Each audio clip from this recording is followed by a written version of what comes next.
Please join me in welcoming Mr. Mumtaz Ali, Sriya to Cedar Lane, and it's my very big privilege as a Cedar Lane board member for him to be on this occasion.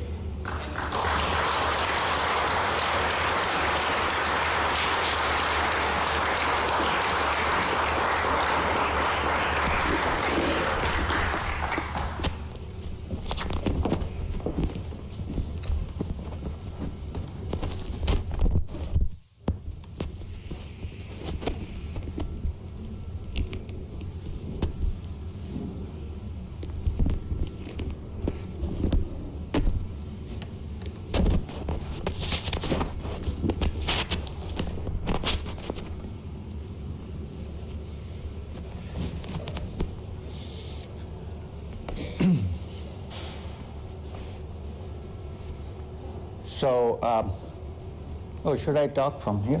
Okay. No. Okay.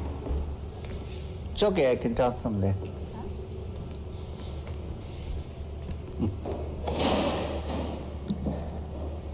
It's good to stand.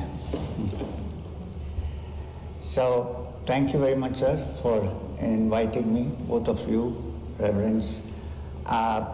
And nice to see you here. There are certain things which I would like to discuss. The subject is love and forgiveness, the essence of religion. Now, I would like to, for practical purposes, divide a religious life into your personal religious life and how you interpret and utilize it in your daily life. Because somebody might say, I'm very religious, I do prayers every day, but when we communicate, interact with the outside world, if I turn out to be a terribly cruel person, a person who cannot tolerate, who cannot understand, who is always seething with this, my religion is best, and so on, then I think that kind of religion rather is better not to have than be religious at all. I know people who don't believe in God, atheists, who are good people. You can't say they're bad. I'm not saying everybody. However, there are people who always pray and say, God, God, God, but in their actions, sometimes you see that they're quite different, they're violent. So, my understanding of this, I have explored the mystic aspects of first Hinduism. Even though I was born in an Islamic family, Hinduism, which attracted me because I didn't have to accept anything before exploring. There was something quite extraordinary. Nobody said, oh, you have to believe this, accept this. They said, inquire and figure out for yourself. I also know a little bit about Islam because I was born in this religion. And when I went to school and college, sir, I need to make one little comment here, which is, you said after graduation I went, and unfortunately or unfortunately I didn't graduate. I'm glad I didn't. Because graduation sets a seal. So I don't believe in any seals, so I'm open. So anyway, sorry, I just wanted to bring this to your notice. It's good to be truthful, right? So, what was I saying just now? Congratulations. No. Religions. Yeah. So, I studied a little bit about Islam because I was born and brought up. From the age of 19, I've been in the Himalayas with my master Maheshwarnath Babaji, who came from an hoary tradition in India called the Nath Sampradaya, which is a Hindu system of thought, and therefore I have explored that. I have also been able to understand at least a bit about Christianity because I went to a Christian school and then I went to a Jesuit college where the Catholic Jesuit priests were so impressed that they said, why don't you join the seminary? So I didn't. I said, I would love to understand this, but I don't want to join the seminary. They also kind of waved a carrot before me and said, you can go to Rome. Well, I went to Rome several years later. So then I also studied about Buddhism because I came into contact with a great Buddhist teacher in the Himalayas, to whom I was directed by my master. And later on, when I met the Dalai Lama, His Holiness, the Dalai Lama, and talked to him, I understood that I have, by and large, understood parts of Buddhism. You can't say everything, at least parts of Buddhism. As far as the another ancient religion, which is the Jewish religion that we have, I don't know if you're aware that I come from Kerala in the south. And in the south, there is a small little settlement of Jews. They have a beautiful synagogue out there. Can someone put off the phone, please? So, there, in a small pocket, in a place called Cochin in Kerala, there is a group of Jews living who came during the wandering times. You know, these poor people have always been running, being prosecuted, persecuted, thrown out. So one batch of wandering Jews came into Kerala and they were welcomed by the rulers and given a place to stay. And there is still a synagogue there. After the formation of Israel, of course, many of them have gone there, but there are still people there, very few people. So I happened to explore this when I was young in college, and I met a Kohen who headed the synagogue. Very nice man. Before that, I had done a little bit of mystical studies in the Kabbalah. There is an excellent book called the Zohar of Rabbi Simon ben Yochai. So when I studied that, there were some things which I wanted to clarify. So I went to Cohen, and he told me, his name was David, and he told me, I know nothing about the Kabbalah.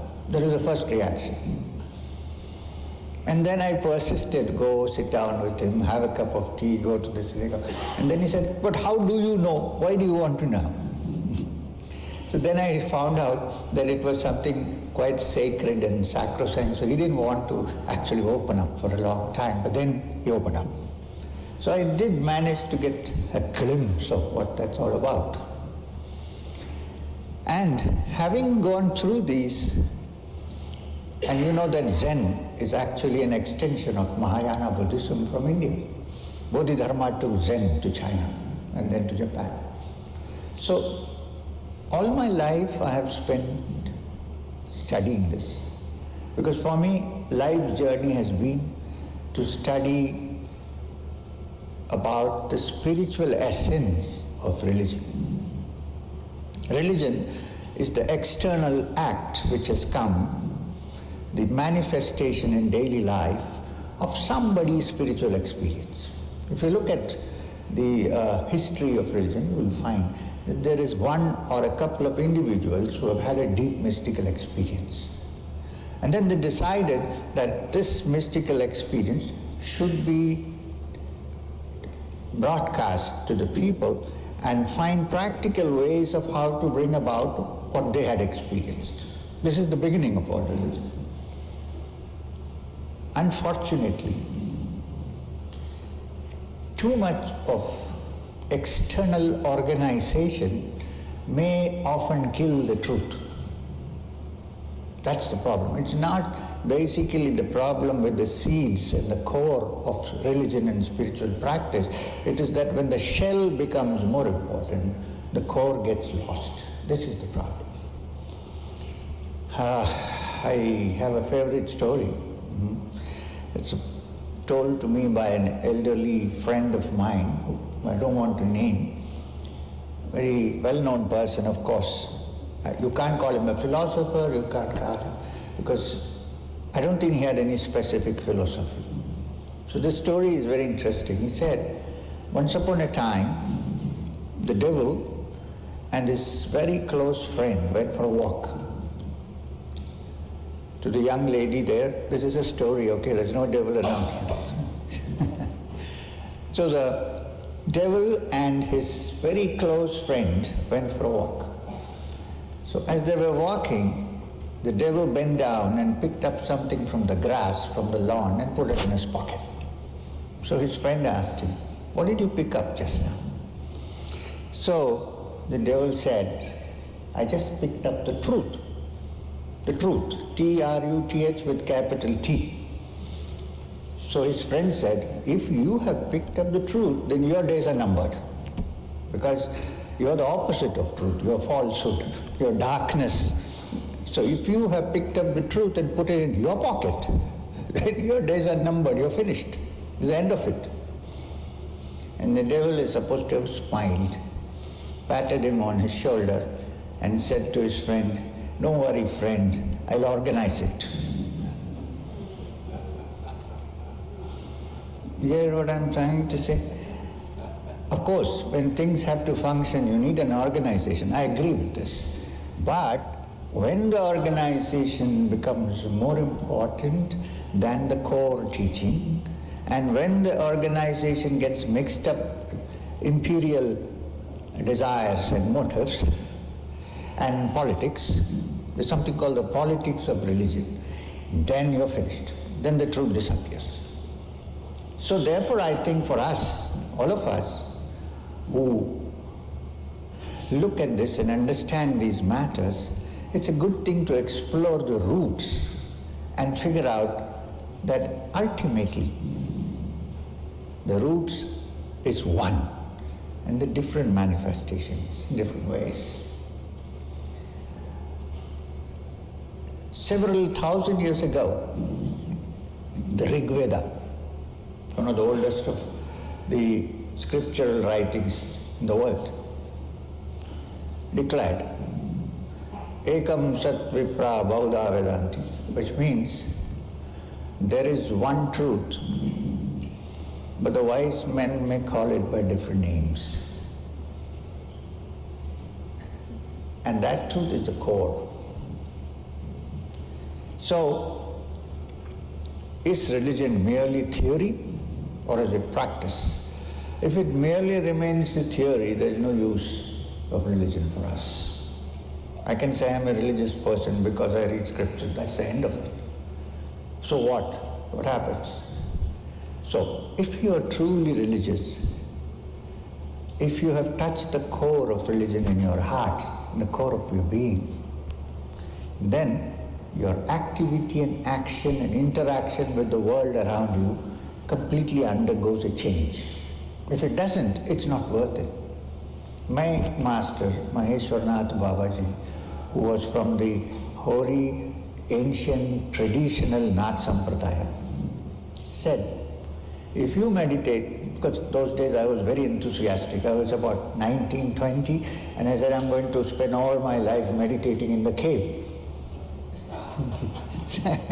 I said, so he said to me one day, okay, that's fine, good, but if you meditate 12 hours every day for 20 years in the cave, and then if you say, oh, now I am a better person, now I have no jealousy, I have no anger, I have nothing against, he said, how do you know?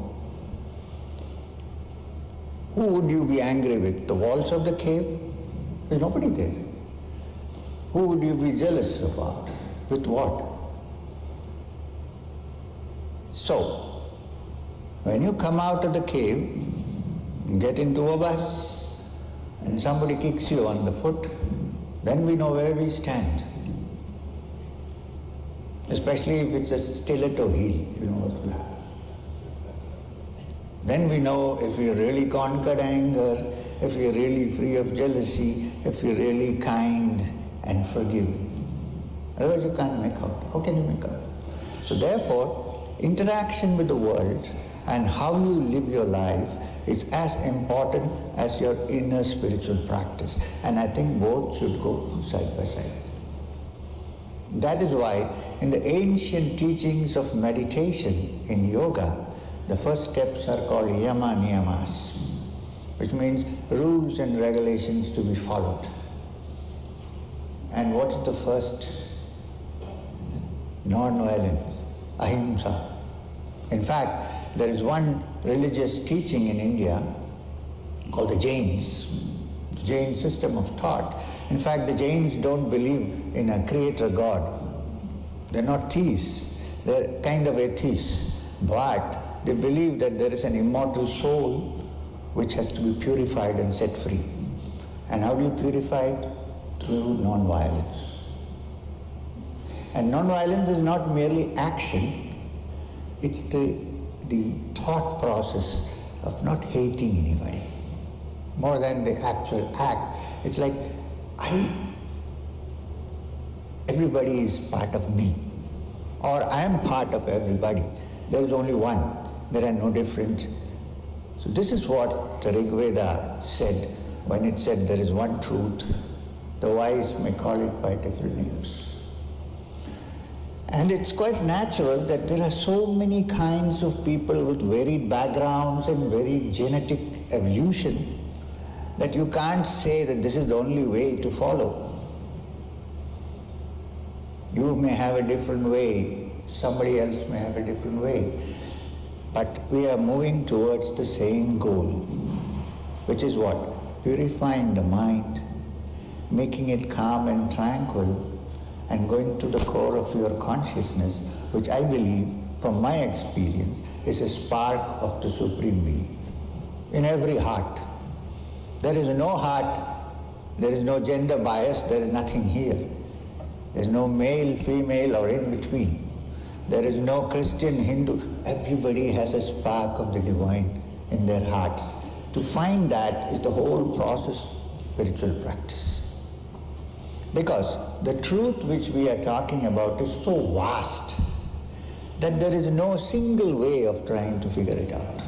There must be many ways. If there aren't many ways, then it cannot be infinite. If something is finite, there can be only one way. Now, there is a beautiful Sufi story. Actually, it comes from ancient Jain sources. The Jains are very ancient. Even in Vedic India, there are Jains already. It comes from, they have something called Aneketadvad, which means may be or may not be. When we are talking about several thousand years ago, may be or may not be, the theory of probability or uncertainty, which today is part of quantum physics. Maybe the first brick of nature is a particle, or maybe it's a wave, nobody knows. You think it's a wave and look at it and it behaves like a particle. You think it's a particle and you look at it and it behaves like a wave. And some people have even concluded that it depends on the observer. Not fully accepted, of course. David Bohm was one of the great physicists who said it depends on the observer. Uncertainty. So it's good to start with uncertainty, always. If I start with certainty and say, this is the only right thing, and we're gone. And then I am better than you, or you are better than me, and we can't meet at any point. This is also so in scientific enquiry and various things, not only in religion.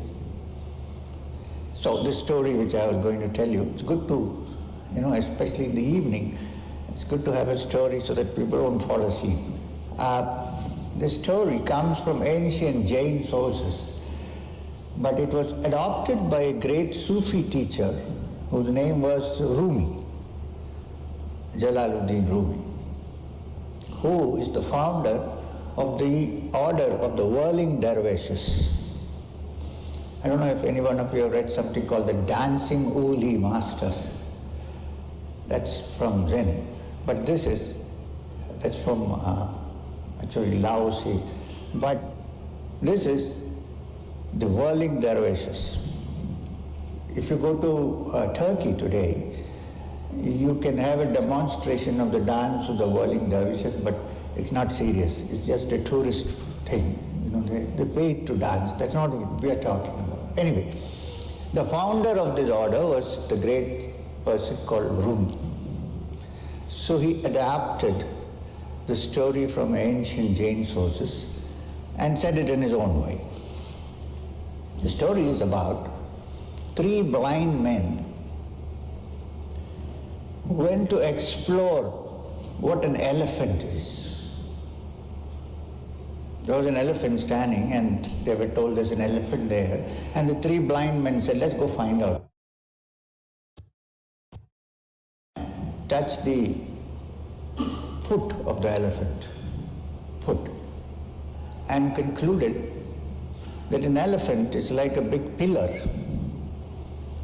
very roughly plastered pillar, and it's so big that you have to put both your hands around to hold it. But you be warned that it might land on your head and you may be crushed to death. His conclusion of what an elephant is. Remember, he's blind. The second blind man touched the tail of the elephant. He said, an elephant is like a brush. Those days there were no bathroom brushes. It would have been a better description. This is like a brush with bristles, and it keeps moving up and down. And if you're not careful, you might get slapped by it. The third blind man touched the trunk of the elephant and decided that an elephant is like a rubber hose, which keeps constantly moving, and every now and then makes a pss, pss noise, and that is the elephant. There was a big fight between the 3 blind men on what is the correct definition of an elephant. It's like several thousand years ago, a great textbook in India called the Upanishad, the Mundaka Upanishad, says that when people, having just understood external things and by-hearted the scriptures, say that now we have found the truth and start leading people, it's like the blind leading the blind. Nothing against blind people, please. I think sometimes that we have eyes but we don't see. They don't have eyes, so they don't see, that's fine. We have eyes but we don't open them. We are worse than them sometimes. So anyway, so when this big fight was going on between the 3 blind men as to what is the correct definition of an elephant, it concluded in fisticuffs, as it's happening all over the world today. It was then that a man who could actually see, who was not blind, walked in. He said, hey, what's this going on? Why are you fighting with each other? It came to a state where one guy was down, the other guy was on his chest trying to strangle him. Subject, this is what the elephant is. He said, get up, what's happening? They said, this is the elephant, this is the elephant. He said, okay, listen. He said, you're right. You're also right. You're also right, but you're all wrong, absolutely. In the absolute sense, you're wrong, because the elephant is much more than you can conceive of in your present state. I can see it. And I know that you're right, but only partially, not fully. In the full essence, you can make out only when your inner eye opens. Then you see that these are different aspects of the same thing. Now when you understand this, at least theoretically, So your mind becomes tranquil. You don't hate anybody after that. Everybody is the same. They are going about their life in different ways. It's also true with schools of thought. This is the correct school of thought. That is not. I'm saying, can't we leave our minds open? Can we understand that basically we are human beings? And being human beings, we have our fears, we have our everything, all weaknesses, but we also have love, which is the biggest thing. The crowning glory of humanity is love, wherever it manifests. All great things have happened because of love. And from love comes peace. And love doesn't ask for anything in return. It gives. Well, if asked for anything in return, then it can't be love. It's business. I give and I take something from you. Can I give without taking? It's not easy, but I think that as soon as the moment you begin to figure out that there is one common humanity, which is human being. If you think that this is just a statement, let me give an example. I have a certain fear. I might have a fear. In this world nowadays it's become very common. If I go to the United Arab Emirates and talk on the Bhagavad Gita, I have to be frightened. Somebody might lug a bomb around. Who knows? But what I mean to say is I have a fear. You may have a fear of something which may be different from what I fear. I am angry about something. You may be angry about something else. I may love something, you may love something else. However, the common factor is that we all have anger, we all have jealousy, we all have love, we all have all these emotions which are common. The object to which they are directed may be different, but they are common. The emotions are common. So I am saying that if that is so, maybe there is just one mind. Maybe, let's speculate. Maybe there is just one mind and it manifests through different centers. And why? Because there is a common factor. Your fear may be different from my fear, but fear is there. Your anger may be different from mine, but anger is there. You may love something different from me, but love is there. So it's a common factor of the mind, that it's all there. Therefore, I am going one step further and saying, so there's only one mind. It functions through different centers, manifests through different centers. The Father is one, but the Son is in different centers. And the Gnostics used to call it the Gnosis, the light of Christos which shines in every heart. If it shines in every heart, we are all the same. We cannot be different. Yeah, we may be different by color, through other variations, gender and so on, but deep down, are we different? We are the same. So, from this, the corollary is, if there is only one mind, if any little change that happens at one end of the mind should be reflected in the rest. Is what happens when there is violence, when somebody is really violent, anybody who goes to that person partakes a little bit of that violence because there is only one mind. It reflects. Now the good news is, therefore, if there is one mind, if you have strong feelings of love and forgiveness and understanding, that should also get reflected. But that needs a person who is very strong on this and is not ready to succumb to temptations which are self-serving and selfish. So therefore we have to move out of this narrow little self and move to a wider self. And the Upanishads, which are the ancient teachings from India, say that there is one self which is universal. And every living being, every human being also, is a spark of that absolute self. And therefore, same. outwardly different, in different forms, different colors, different shades, but the same. How do we move towards it? I think the first step to move towards it is to understand this theoretically first, and then love everybody as you love yourself. Very difficult, it's a tall order, I know. Somebody told me the other day, well, I love my kids, I look after them, and I'm happy, I'm a religious person. I said, that's wonderful. You love your kids, you love your wife, you look after them, that's all fine. But then the monkeys also do that. It's built in the system, genetically. For the child to survive, the parents look after it. It's quite common, the goats, the monkeys, everybody does that. You're no special. If you say that I love my neighbor's child, then you're changing, growing. Because then my family becomes larger. I'm not restricted to this small little family. I'm not saying you shouldn't do good to your family. I'm not saying that. But also understand that the neighbor is also a human being like you.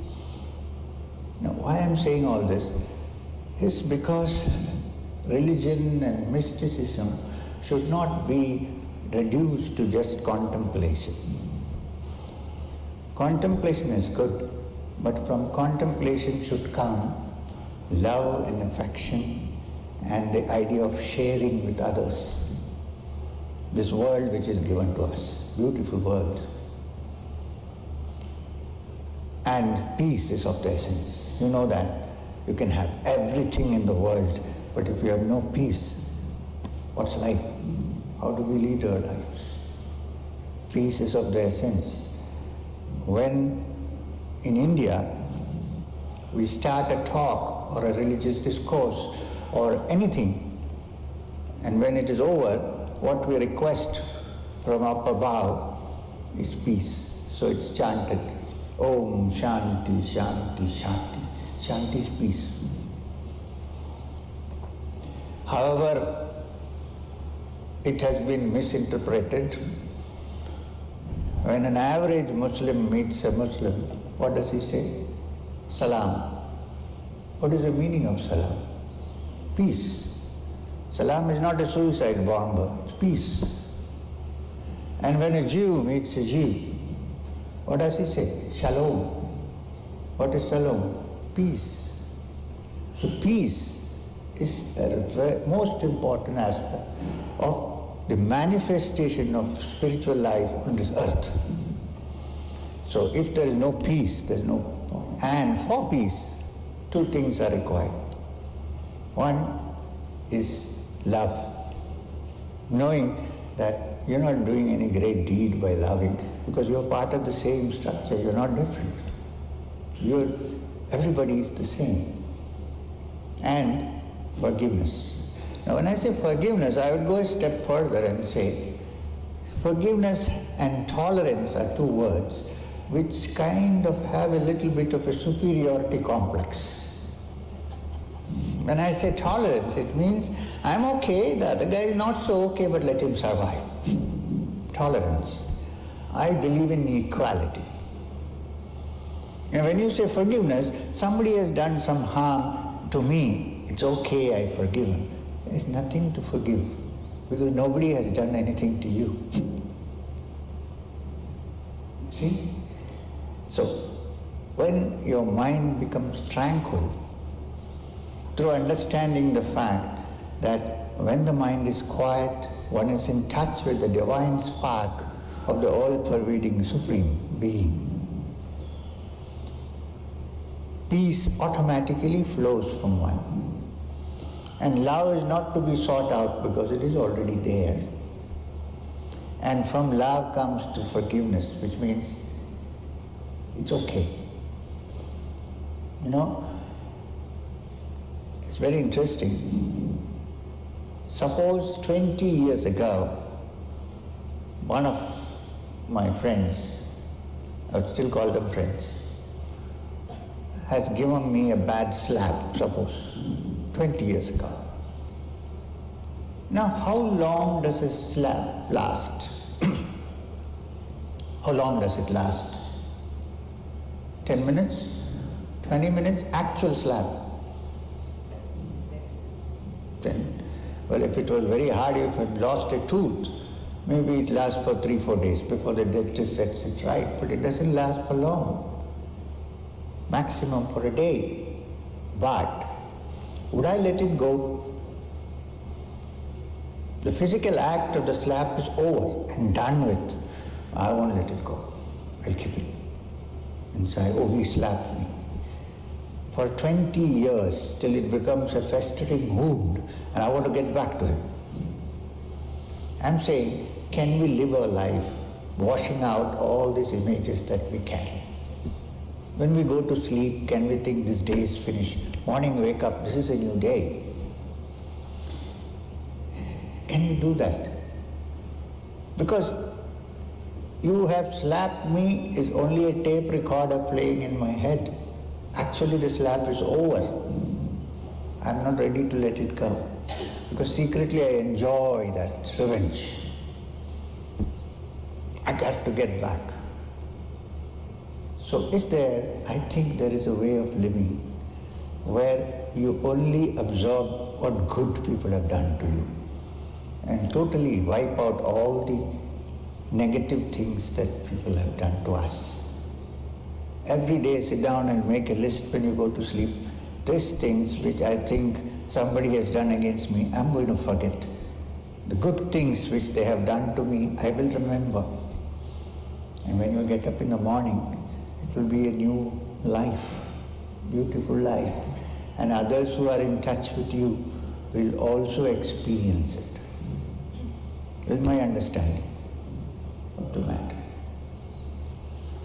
So, which is why I said, since we are talking in the Unitarian Church, I know a little bit about the Unitarian Church because I know that 100 years ago when Swami Vivekananda came to the United States, he has talked in many Unitarian churches.